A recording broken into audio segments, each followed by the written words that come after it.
Hey guys, I'm Lex Gray, and in this video I'm going to test run a brief dungeon crawl using the EZD6 system that's right here. So, typically on my channel, as of lately, I've been using just my face and a digital map of my Escobar world, which has been a 50 plus episode run, using different systems and different arcs, focus on different characters as I build this world from scratch. Now, my latest system for this world is going to be EZD6 in the next arc. I just finished up using a lesser known system called Chronica Fidelis, however you want to pronounce it, with a few more episodes left of that system specifically. But EZD6 will be the next one. So typically, as of lately, I've been using rules light systems. It's just fun. And for this video, I'm just going to be doing a simple dungeon crawl using a generating deck of cards that helps create a dungeon, but more so in the theater of the mind. So it's not actually a dungeon I'm drawing out or on a tabletop. It is strictly what you guys will see here now. So it's been a while, but I'm using back to my table cam. We have some dice here. Typically use digital dice, but I thought I'd do this for analog. Here's a book in case we look at rules. Here's my character. It's a single character, so probably won't last long. And here's a whiteboard for keeping track of enemy stats. So this is our character here, just for representation. He is a uh, rogue or a rascal based on the game's hero type. And the information of our hero, his name is Gordo. He's a human. His hero path boons, which gives you 2d6 at certain moments, is acrobatic tasks. His hero path features, he has tricks. So for a free action, he can avoid a hit if he rolls if the enemy rolls less than a 6. Gank is surprise attack, 2d6, an ambush. You can do 2d6 worth of hits if you land a hit when you're ambushing the unexpected enemy. For inclinations, we have he is born blessed, that gives him 6 karma to start. Danger sense, which gives him the surprise. He is not able to be surprised, attacked, so he cannot be ambushed. And also a boon against traps. He is sneaky. He is he has a boon in stealth and hiding. His aspects loves shiny objects, so that could play either to his advantage or more so disadvantage. And he's not much of a socializer. Now, his starting health is 3. His armor is light, but he has a 2d6 perk, a boon, which lets you roll 2 and choosing the highest roll, which I think it has to be a 6. His miraculous save is also a 6. So, whoops, wrong button. Currently, the equipment we have, he has flint steel, torches, grappling hook, pro tools, which when I wrote that down, it's professional tools, so pro tools. He has ability to create music, pro tools, incense, fig jewels, and then for potions, I gave him a healing potion. It's not really in the book, or it's not really part of the groups of items you can roll up. And then for weapons, he has dagger and a short bow. So again, he has 6 karma, and hero die is 1. For wealth, I will just give him moderate, just to keep it basic. So with the 6 karma, off camera, I have 6 what I like to use as currency or anything else as points. Is Nuka-Cola caps. He has, again, the starting 6, that's off camera. And then I have a bunch of cards here on the side, which are the generative deck game. These deck cards that helps with quests, rooms, characters, loot, and enemies. So let's begin. The first room for our character Gordo to explore in this dungeon will be. He's just here to loot. He's not here on any specific task or quest, which this deck game does actually have quests, but we're not using it. I want to get familiar and used to the EZD6 game, which was created, I think, by DM Scotty, as you've seen here on the side of the book here. Not a sponsor, just a hopefully upcoming fan of the game. So the first card I'll draw randomly looks like it's this little throne with almost perhaps blood running up to it. So in this card, in each card, they have a backside. So I think I'm going to roll to see which one applies. So simple throne with lit razors, a 5. It's storied, so a clue can be found amongst the engravings here by passing a routine history check. Okay, so let's have a little visual here. A routine check meaning that a history check as our character is intrigued by the aspect. His aspect loves shiny objects, so he's walking up to this throne, and as you can see, there is probably these two shiny things here. But we're going to do a roll to see if he can, based on that result, a history check. So doesn't necessarily have anything that can really aid him in that roll. I'm going to say it's a throne. So let's set the difficulty at normal, which is 3. He's just checking to see if he can safely remove these two shiny objects from the throne. And 3 will be our target number. So we're going to roll a d6, and of course a critical fail. For karma, you get a point for each fail. So I'm going to add that to a pile. And because he failed, something has to happen. As he attempts to remove those shiny objects, it says here, nothing. I'm going to say that it spawns something. It causes a problem. So let's say we will encounter our first enemy. As he is at this throne, he spawns a level 1 enemy that pops out from this throne. And this will be, let's say, an undead, just a simple villain. We'll do, actually, these are 9th level characters. Let's do, I have cards here. There's several enemy cards that this game came with. And they kind of range between 1 to 10th level. So I'm gathering these specs up here. Basically, we're looking for first level enemies because this is our first enemy encounter. Again, there could be lore here, a story, but I'm really focused on that. It's just a simple dungeon crawl, more so a playtest for myself, just to get to know the system. I'm going to do a level 1 enemy.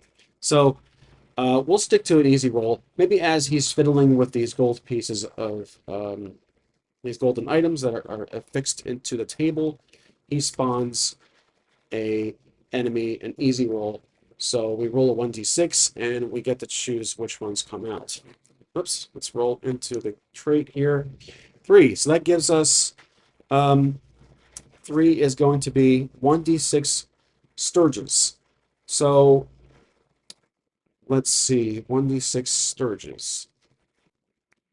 So after a quick little look up, sturges are strange little bat-like flying things. So I think they have like 4 wings or so. So there's 1d6 sturges. So we have to roll another d6, and oh my gosh, there's 6 of them. Okay, so there's 6 sturges, which means I'm going to represent them as a whole, so as one party. I'll give them the usual difficulty for these guys would be, I think, 2 for normal, 1 for pretty weak. So I'm going to say, we'll say 2 because there's a lot of them. So their to hit is going to be 2, and strikes, because there's a lot of them, let's just say there's also 2. So again, it's more of a group that we're compressing all of those 6 sturges into just 2 required strikes. So we go first because we cannot get ambushed based on our boon of our inclination of danger sense. So while he's fiddling with the golden plaques here, the sturges pop out from behind the throne. Basically, we awakened a nest of sorts. Okay, so this card will go back. I'm gonna write down sturges here just for reference, and we'll put this card away. Or I'll keep the enemy card nearby because that will be pretty useful. So let's roll to attack. For us, let's see if we can use any boon of our character. Tricks, we have acrobatic tasks, uh, gank, surprise attack, 2d6. We're not really surprising them per se, so we're going to have to just attack normal. And this will be a d6 roll.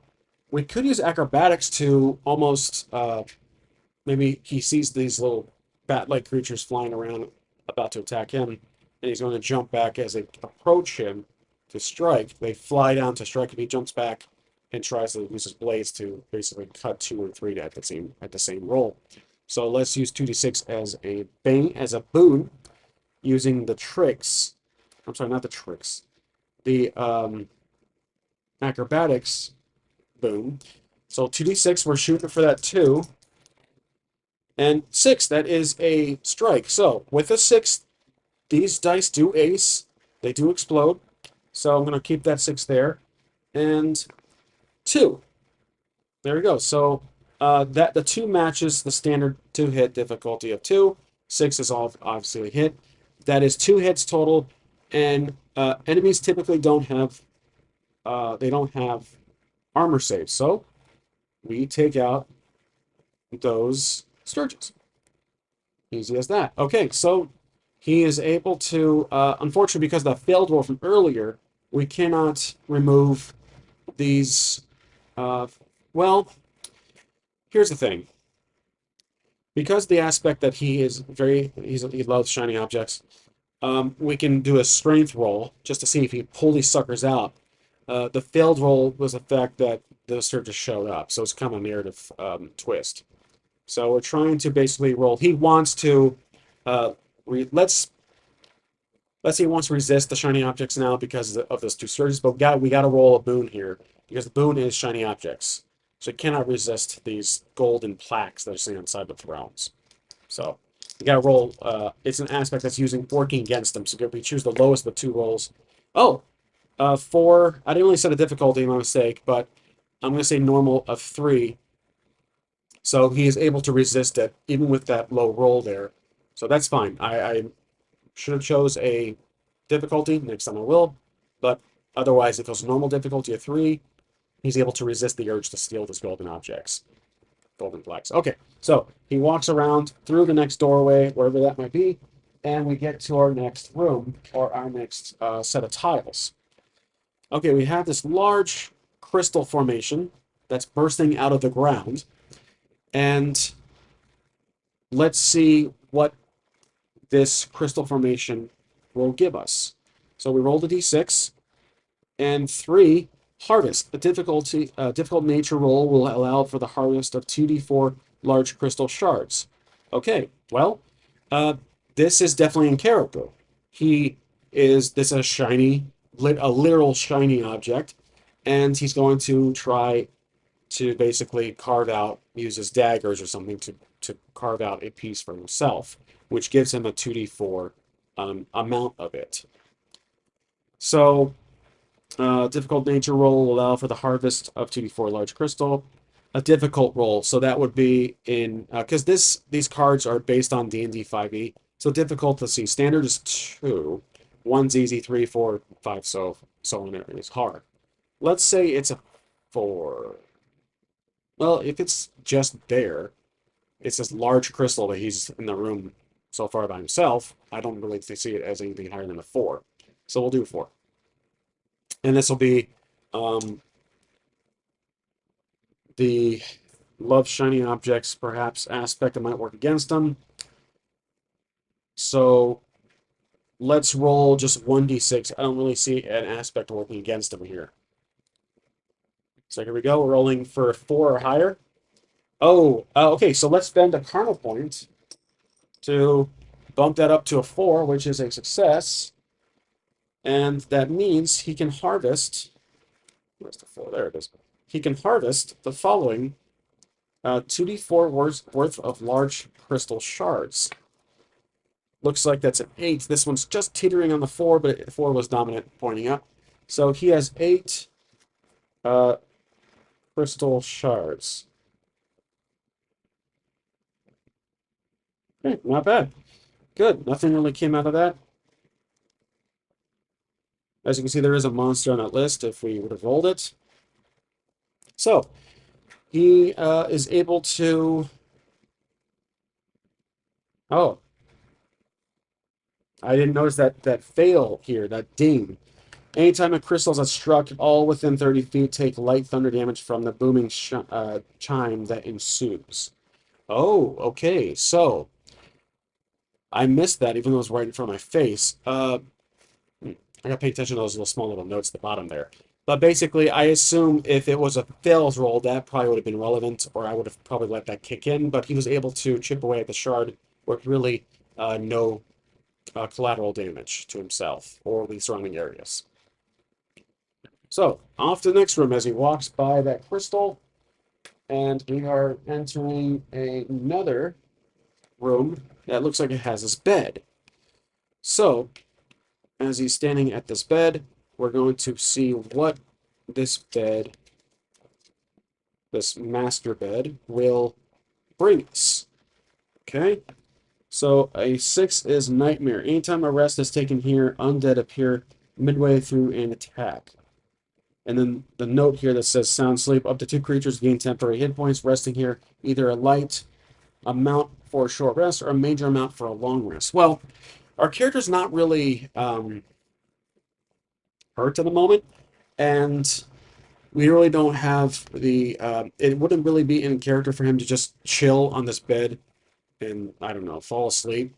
He doesn't have an aspect where he is always tired or long days of work, short sleep, short sleep, insomniac. No aspect that really would provoke him to sleep in this bed. So even with that note saying that there is a nightmare or the role we got here, nightmare, we're not really resting in this bed. So this would have been maybe helpful if our character was struck a couple times, or it would have been a problem at the same time. So either slept, healed, or the undead appears. I don't know, but I don't think it's really in his character just fall asleep. And there's no real, there's nothing around the bed on this picture that, besides a few things, nothing really that attracts his interest. But if he's walking around this bed, I mean, we certainly can loot the, we can look at that little nightstand and see what it has. Let's see what it does has. Night, anytime laying on this bed. There's no items. A luxury piece of furniture perfect for good night's sleeps. Nothing really listed here, but let's just roll up our loot, which I do have here. There's a loot card, and we can ask the Oracle if there's anything in this nightstand. Let me get my little poker, which I prefer to use when asking questions of the Oracle. And this will be basically all right, so let's ask the Oracle if there's anything in here, if this dungeon or if this structure we're in has been looted before. I'm going to say 25% chance there's anything in here. Oh, wow. Okay, that's a strong yes. So 10 or less is typically a very good yes. So there is loot in here. So let's look at our loot card and see what he finds at this nightstand. Let's do first level, perhaps. First level party. A few coins, stash of coins, 3d6 value. Let's do a stash of coins. So, currency's not really tracked in this game. I don't think it would be. It doesn't look like it is. So, oh, this would add to his value. So, that bumps him up to, let's say, wealthy. So, I'm going to erase the modest and put in wealthy. There we go. Good. So, we'll keep that loot card nearby. And he sees this table here, but judging by the picture, nothing really worth looking at. Okay, off to the next room as we explore. And we're going to be looking at these this little classroom of tables, it looks like. So that's the picture that we got. And let's see what this room will bring us. Let's roll for EZD6. 1. Mapped out. One of the desks has a map of the dungeon carved into it. A difficult intelligence check could gain a clue by examining it. Okay. So, huh. Intelligence check. So he's trying to figure out if this map that he finds on one of these tables, which is right, I think, at the top. Well, each table has a little uh, paper. So he's at this table here, and he's trying to figure out if this is a map of the dungeon or not. So this will be a difficult, again, a 4 map check. Maybe he's trying to, if it's in character, he's trying to say if he can use this map to find more gold or shiny objects. So let's roll a d6. And this probably could be a bane or a boon for the aspect of love shiny objects. Let me explain. So basically, even though he's not looking at or nearby any shiny objects, this could increase the fact that he loves shiny objects. It could increase his effort in trying to figure out what this map, if this map is helpful at all. If that's a BS excuse to do 2d6, I'm going to allow it. All right, here we go. We're shooting for a 4, and the 6 is a success. So the regular action checks don't actually explode like it does in combat, but that is a success. So he's able to find out that in the next room, using this map, and I'll add the map to our inventory, that there is a stash of good loot. So I'll put a dungeon map here in his equipment, and anything else in this paper or this card that will be fun to try out. Looks like it says homework. There are denizens occupying these desks. They're currently distracted and have a 1d3 magic scrolls. Notes routine. Okay, well, uh, since we rolled this one, I'm going to keep it just within that first 2. So next to the next room, and we have to remember that there's loot here. Oh, perfect. There is a bunch of crates. That's exactly what we wanted. So he walks into this room, and there is a weapon stash. That is absolutely perfect. This worked out in his prior roll. So we're rolling a d6 to see what it is exactly. 2. Armor defense. A suit of armor here is actually set of an animated armor. Okay, so he encounters an animated armor. That's just great. Okay, well, if he can kill this, defeat this animated armor, let's say it is also a normal to hit, so it's 2 strikes, then it is an enemy. Because of that, if we are able to defeat him based on our last roll in the prior room, we can give him a reward for the effort. Okay, so he's fighting in animated armor, and we go first. He's not able to get surprised. Let's say we attack with our dagger, and we roll for the attack of 2. 3, that's success, so that gives him a strike here. Now, luckily, this will be our first attack for the enemy. So now we're going to roll a d6, and enemies always typically have to roll a 3 or more to hit our player character, but we get an armor save at the same time. Okay, so we're rolling for the enemy, which will be red. They have to roll a 3. Now, our armor is, let's see, we have the inclination of a couple of things here we can try. We have free action to avoid a hit on a 6 or less than a 6. That's a free action. If it's 6, though, we have to get hit, and we can do an armor save after that. So, let's roll for his attack. And I'm going to use the armor save, I'm sorry, the trick to avoid that hit if it's less than a 6. Now it's back to us.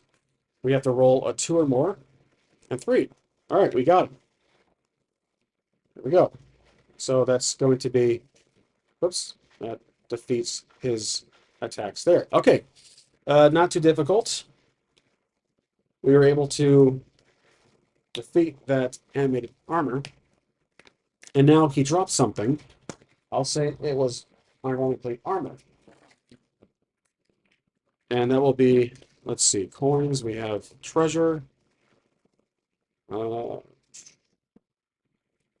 let's say it was a leather jerkin. So if we do that, it applies a boon on our character. So even if it lowers our threshold, I could house roll it to where it lowers the threshold. It would always be the lesser of 2d6 roll going for that number. So does our character want a leather jerkin that would lower his target number to be hit or for the armor save, but with the consequence would be always rolling a bane? I want to say yes, just to make it fun. So he's going to put on a leather jerkin, which lowers it. I'll put leather here. It lowers it to a 5, but now it's a 2d6 roll that's lower. There we go. Okay. All right, off to the next one. He defeated that animated armor, and now he is at this forge. So this forge here, he enters, and we have to roll on the back to see what it includes. Let's roll for it. 1. Enchanted Bellows. Fan the flames to Inferno to defend the forge, all within a 40-foot cone. Take major fire damage, passing a routine dexterity check save will have damage.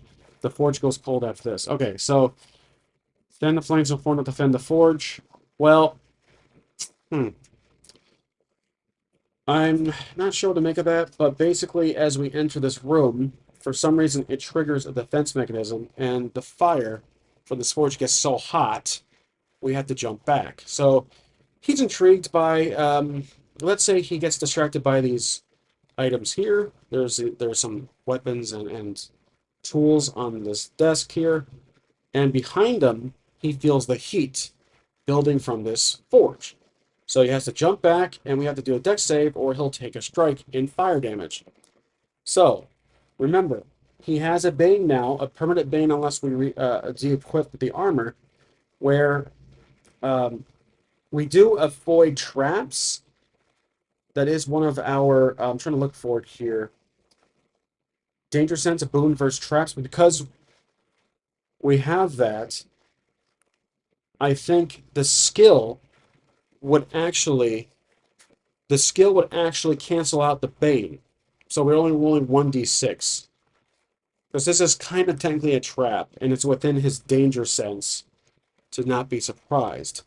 So that would cancel out the bane. So technically he's only rolling 1d6, which we'll do now to avoid. But the difficulty, because it is so big, I'm going to say is going to be 3. I roll 3. Okay, he takes 1 strike of damage. So to track damage, I will just put a little, let's just put a little chip here on the side to track how many hits we have ourselves. So we take our first hit of the game, and he can take 3. Or to be honest, I can just probably tally it here. There we go. I can just tally it there. I won't confuse with nucleolic acid with my karma. Okay, so he takes a hit, he jumps back, and his cape or his robe is caught fire. He gets it off, and he knows now not to step too close to that damn forge. But we have to roll him to resist the urge to get those weapons that are nice and shiny to his left. So this will be a Bane, which is 2d6, choosing the lowest roll, and the difficulty is 3. Okay, the 2 is a failure, so he's compelled to get up to that and take the forge, go up to his weapons, and does the forge attack him again or burn him? We say 75% chance. It does, and we'll do another dex save with the canceling of the skill, so we'll do 3 again, and 1. He takes a strike. Dang him. Okay, so he is just distracted by these nice shiny objects, and he takes another strike. He falls back, and as stupid as that was, I think it would probably be in character. But now at least we're having fun with traps. So he is going to be pushed back into another room, and this next room will be here. Some beds. How convenient. So, in these beds, which has 4 of them, and they're all pretty neatly made, let's roll for it to see what happens. 6. Bedtime stories. A book of fairy tales may grant a clue via difficult religion check. Sleeping here will remove an additional level of exhaustion during a long rest. I'm going to ignore the roll and just say bed of nails. Interesting. Well made. These are freshly made beds with new plump sprung mattresses may first be used for a short, long rest. All hit dice rolled have advantages. Okay.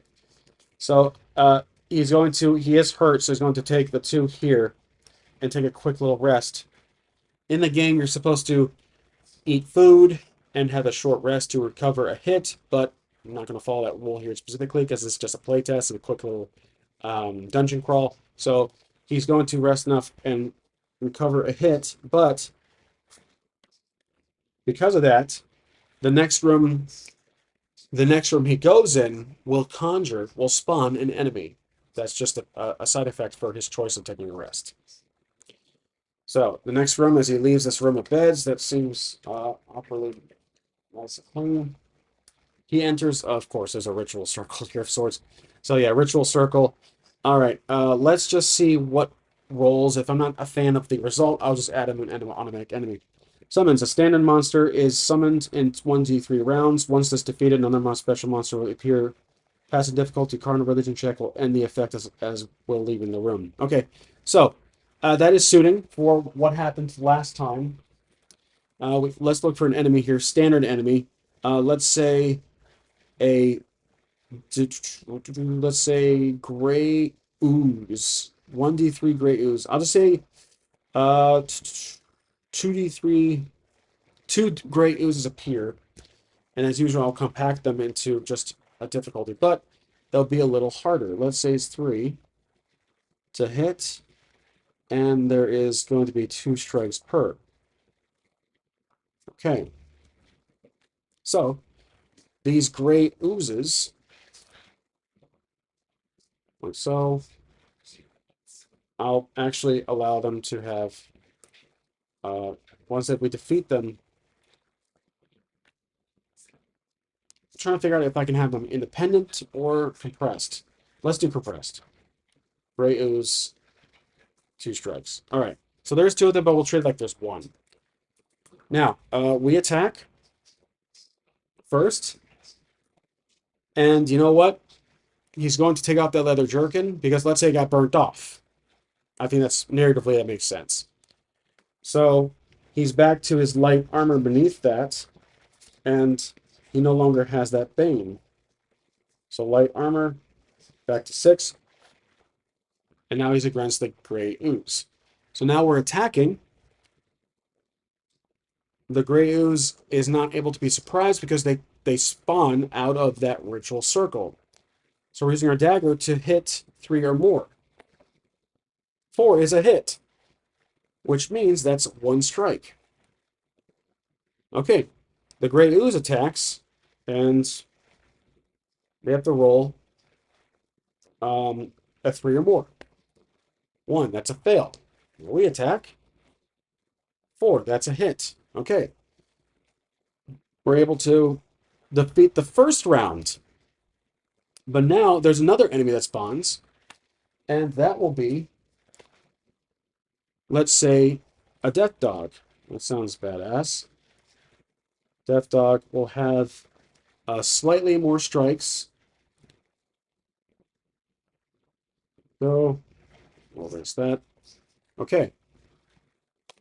Death dog spawns out. This is the last enemy in here to worry about. So we attack with 3 or more. 4, that's a hit.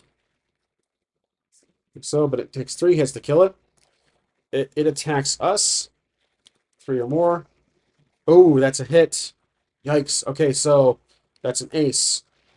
Okay, so that's going to be a fail, so we reject the second hit, but we have to do a save here, an armor save. We do 2d6, and we're able to... I can avoid the hit with a trick, So I'll do that. Oh, I can't because it's a six. It is a six. So free action, avoid hit, six or less. That's unfortunate. I can't. So I'm going to do a armor save, a 2d6, but it has to be a six. Oh, I got okay. Wow, I got lucky there. So the best of is six. I'm able to avoid that hit. Now we attack back at the Death Dog. We need three or more, and it landed on the three there facing you guys. That is barely a hit. So there we go. That's one more down, or one more to go. The dog, Death Dog attacks with three, and that's a fail. We roll for attack. Five as a hit, and that takes out the enemy. Good. Okay. Death Dog has been defeated. And let's see if this card had any other elements to it. It could be interesting to try. Booming voice. So, right. Okay. Well, if this was like a campaign or something, I would say that booming voice gives our character a hint or a tip or says something that really makes our character follow a certain path through this little adventure we're on. But all in all, we defeated a death dog, and I think that's worth. At least let's just do, because my time is a little short. Let's do one more room. So ritual card is done, and now we approach a. It looks like it's some kind of. Yeah, it's a cooking area. Okay, so cooking area. This food, and he walks up to it. Let's roll to see what is in this room. One. The butcher. There are denizens here, and one of them is the butcher. The butcher is a big flavor. Damage switches to slashing and add extra damage dice on a melee attacks. Okay, so this is the boss fight. The butcher is here, and he has a very shiny golden dagger that our character wants and cannot resist. So if we take this butcher out, could be maybe it's an orc or something like that. An orc butcher. He gets to take whatever loot he has on the orc. So we'll go back to the camera here. And this guy will be a little tougher. I'll say, let's do 4 to hit. Like so. And this will be the orc butcher. All right, that's just one of them. So he's the adversary for the scene. All right. Now, we're going to attack. We're going to run around the this cooking area here and attack the butcher as he pulls out a sword or a rapier. Or actually, you know what? Suitable for a butcher? A machete. He pulls out a huge machete, and we are about to strike. So rolling, whoops, only 2d6. We're rolling 1d6 here to attack the butcher, who is a 4 or higher. Oh, that's perfect. That's a 6. Wow, we're really good going. Oh, they're 4. That's 2 strikes. Okay, so the 2 strikes, well, that's 2 hits. This, you know what? Should we give this guy armor? Typically, you don't. I won't. So 2 strikes. Wow. Okay, well, the butcher's going to attack, and we'll give him a roll if he is able to hit us. Let's say he needs 2. That's a miss. Okay, we attack him again. 1, that's a fail. He attacks us. Oh, 5, that's a hit. Okay, so with that, we can do a free attack, a free action, and avoid the hit, which it was a 6. So we do not get hit. It was not a 6, sorry. So we do not get hit. Okay, we attack now. 6, perfect. Okay, and 1. That's going to be only 1 hit, and the butcher falls back and dies. And our character is able to get the loot, and that is going to be it. So pretty simple. Probably should have made him a little more difficult or given him at least an armor save, if I'm understanding this correctly. The 2 hit is what I'm supposed to roll. But yeah, that was a real purpose of this video. It's just to get a little test run of EZD6, get used to it, and it's not bad. I think I definitely have to get used to just rolling 1d6. I'm still kind of in the, I'm still kind of a fan of the Chronica Fidelis game because it has the skill dice and all that. So, but yeah, this is the game you guys voted for in the poll, so it will be the next game. I got a few more episodes left, depending on how much longer the arc for the Legend of Esper rolls out to be. So that's all for now. Thanks for watching, and as always, I'll see you guys next time.